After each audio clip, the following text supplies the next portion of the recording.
Welcome to Leveraging the Changing Workforce with your hosts, Hyman and KT, Catherine Tarantino of Genesis Consulting Group. DEI history. What can we do? That's the importance of today's podcast, to really discuss what you as an individual and a team can do. We're going to take the liberty to describe some DEI historical failures and progress and share our current thinking with the ability to reframe DEI practices. Also, we aim to help you create ideas and importance of DEI rebranding. I would like to introduce iGenesis Consulting Group. That's who we are, Catherine Tarantino and Hyman Albertin. We have a special guest, Dave Daniels, and the purpose of our podcast is our desire to share knowledge, experience, and ideas to address our client needs and insights on this important topic. Dave, welcome. Thank you, KT. I appreciate it. It's always an honor to join you and Hyman. It truly is.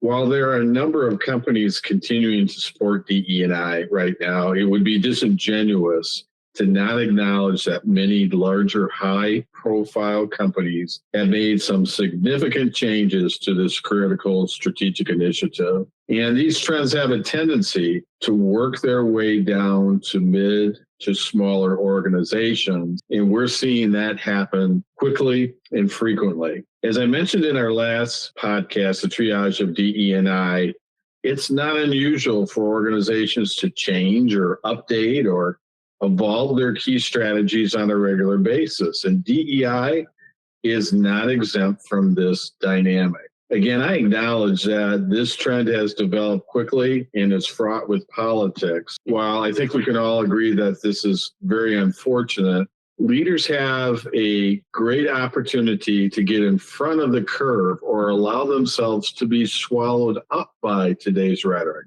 So there's a choice, and hopefully they choose the latter. I've had the good fortune of being a certified coach of the Intercultural Development Inventory. It's a mouthful, I know. That's why we call it the IDI.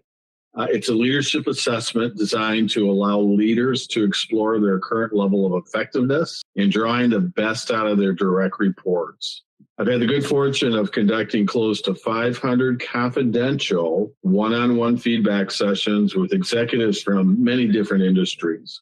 Most of these sessions have taken place with older white men, and they come up with two major themes that have emerged from these sessions. First of all, many have expressed to me a concern about saying the wrong thing to people outside of their white male network.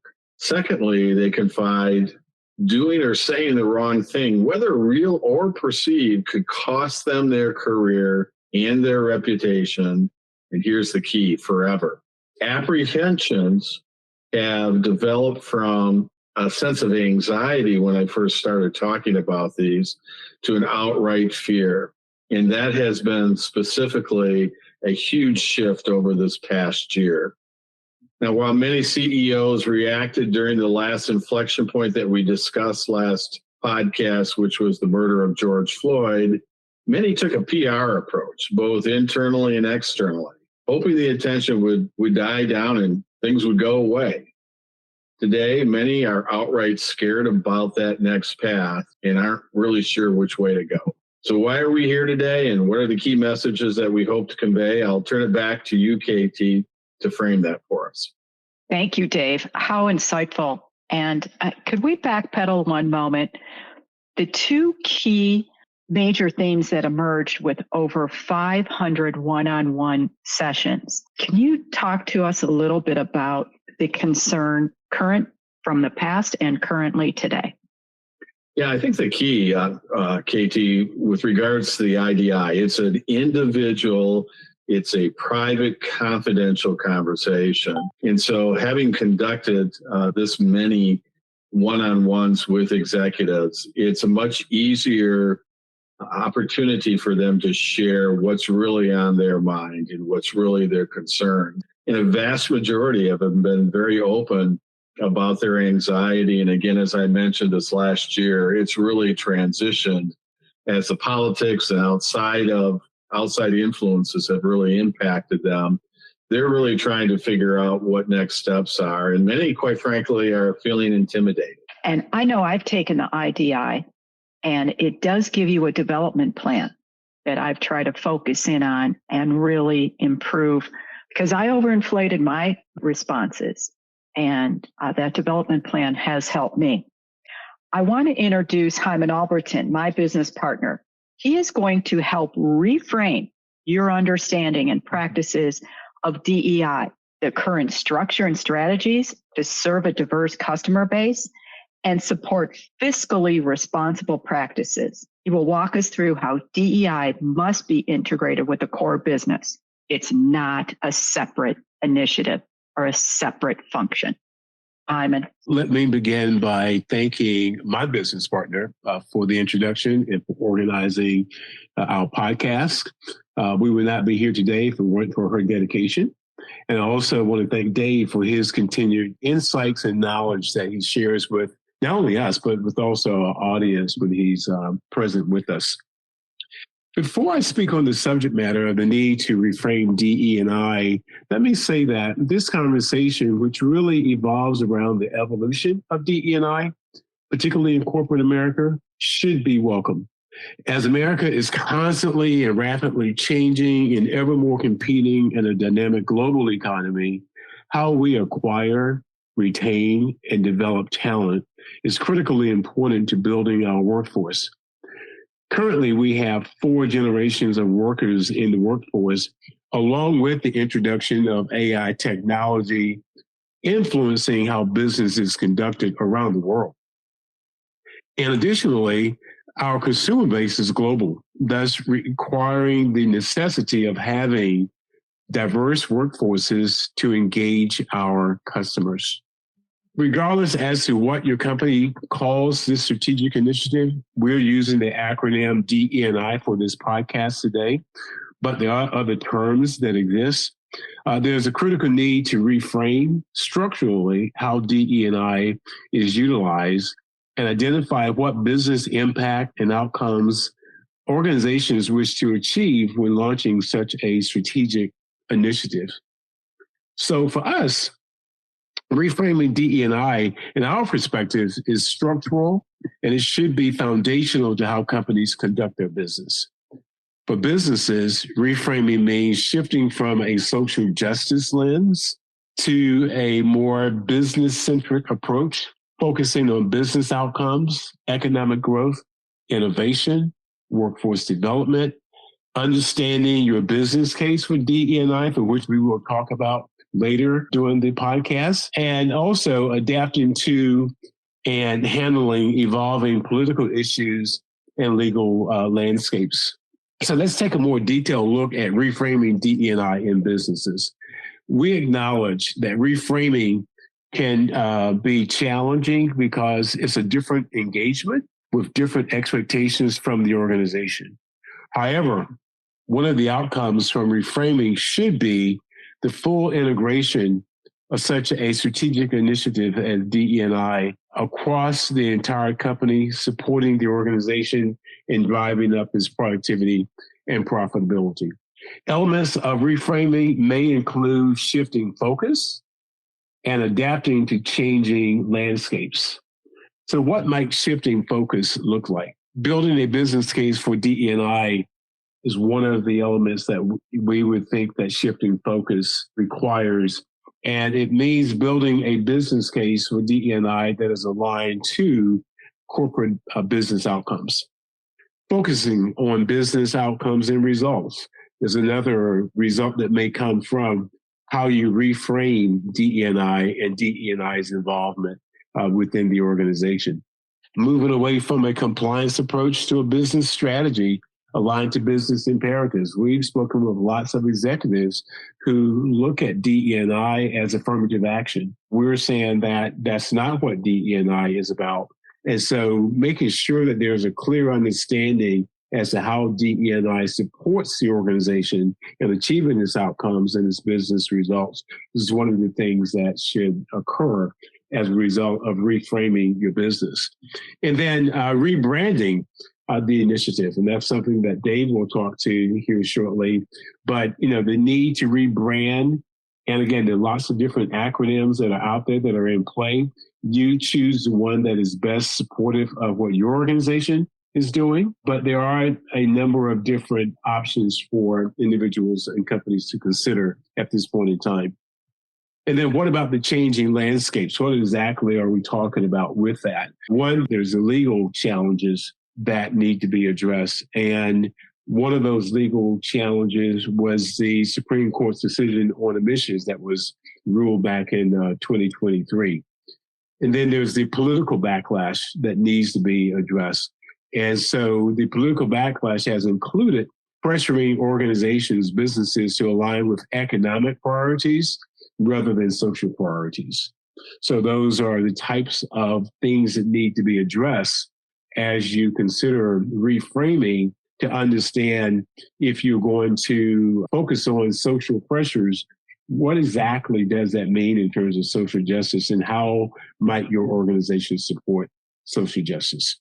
And then finally, rebranding as an element of this initiative is one of the things that has to be done, but it plays a different role than reframing. So I'm going to let Dave take over and talk to the issue of rebranding in the organization. Thanks, Hyman. As usual, that was so well said. I agree 100% with how you reframed it. So thank you for doing that. I think it's important for our audience to understand that reframing needs to take place before rebranding.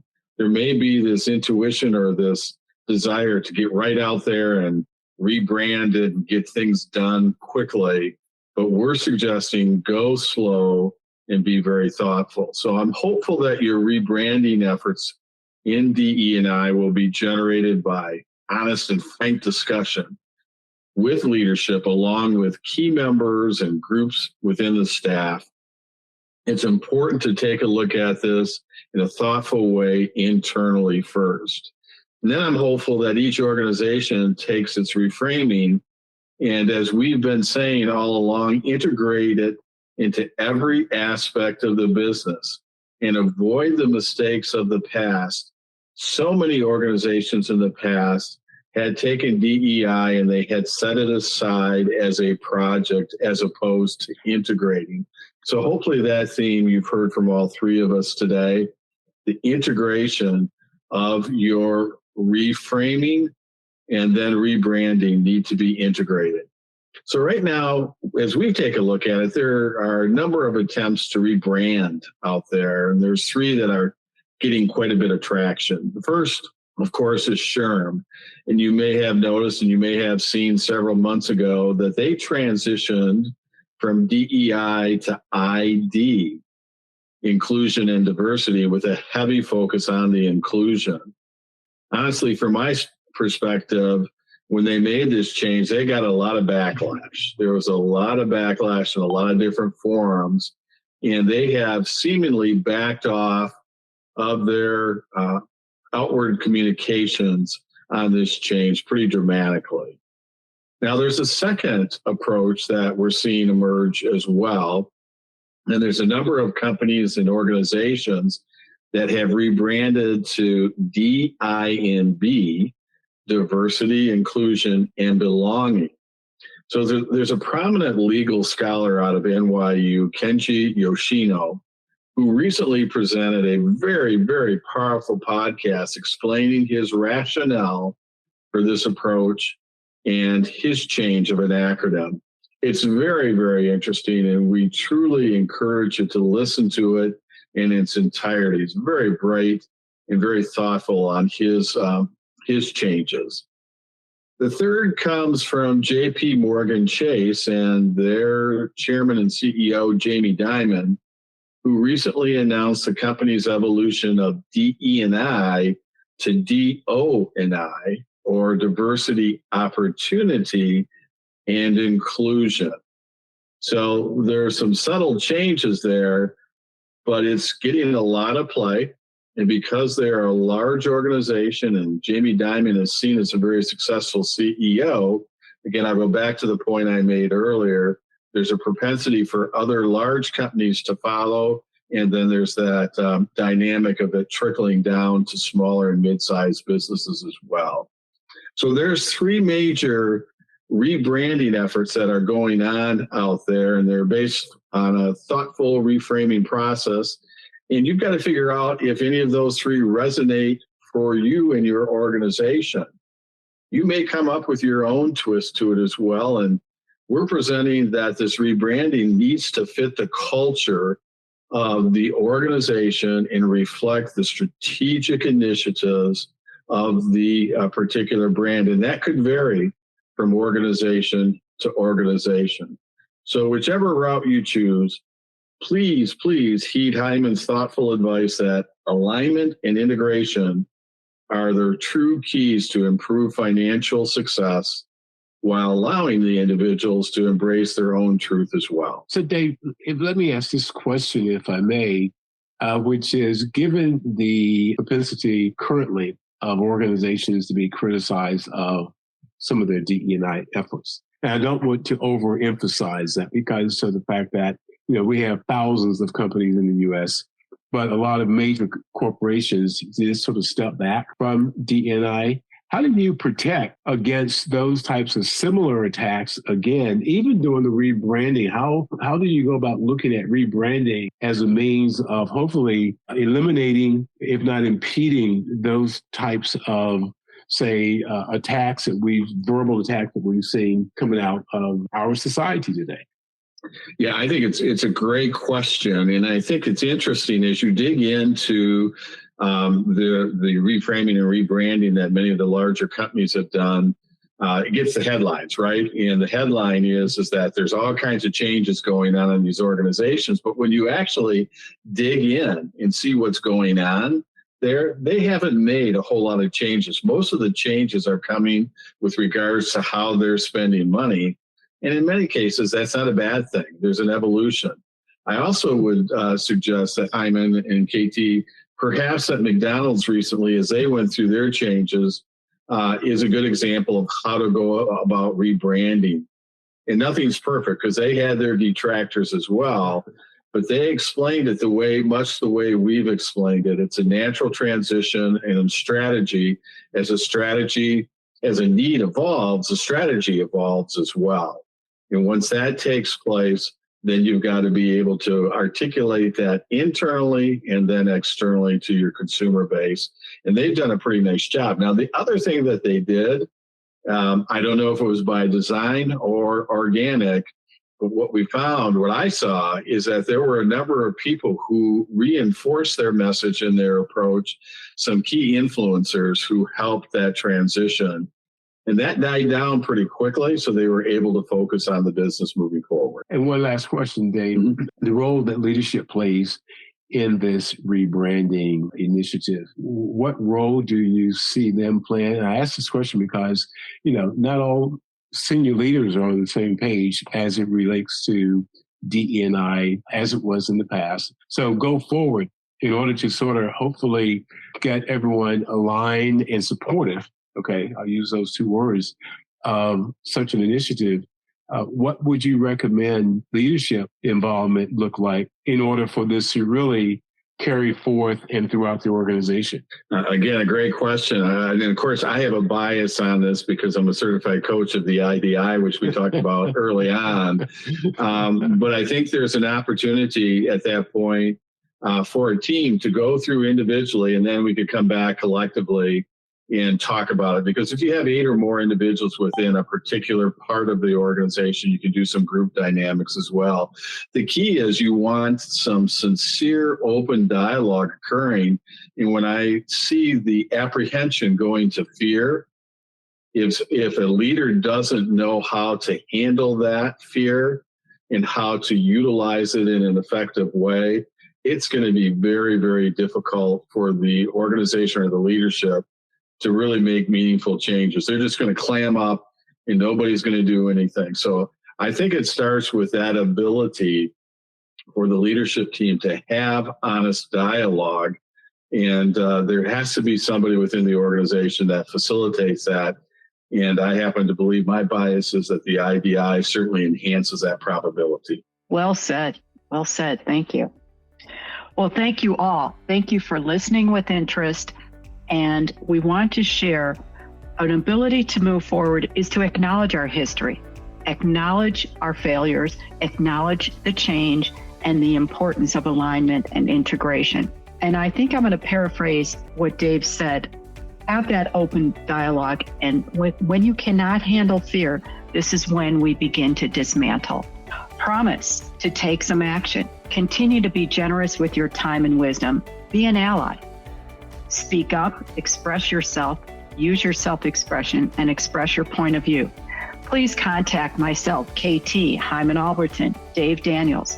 Call us, email. We're on LinkedIn. Listen and try to help those transition as they lose their jobs or their role in DEI. We thank you for listening with interest and curiosity. Remember to check out the website, powertofly.com.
DEI history. What can we do? That's the importance of today's podcast, to really discuss what you as an individual and a team can do. We're going to take the liberty to describe some DEI historical failures and progress and share our current thinking with the ability to reframe DEI practices. Also, we aim to help you create ideas and importance of DEI rebranding. I know, seeing the three of you is so much better. Well, Thank you. But Do you want me to do? Going to go work for NPR. Yeah. Actually, okay. This is KT You at sound just National like Public Radio. the announcer there, KT. I told you that before. You know, it's so interesting because I always studied radio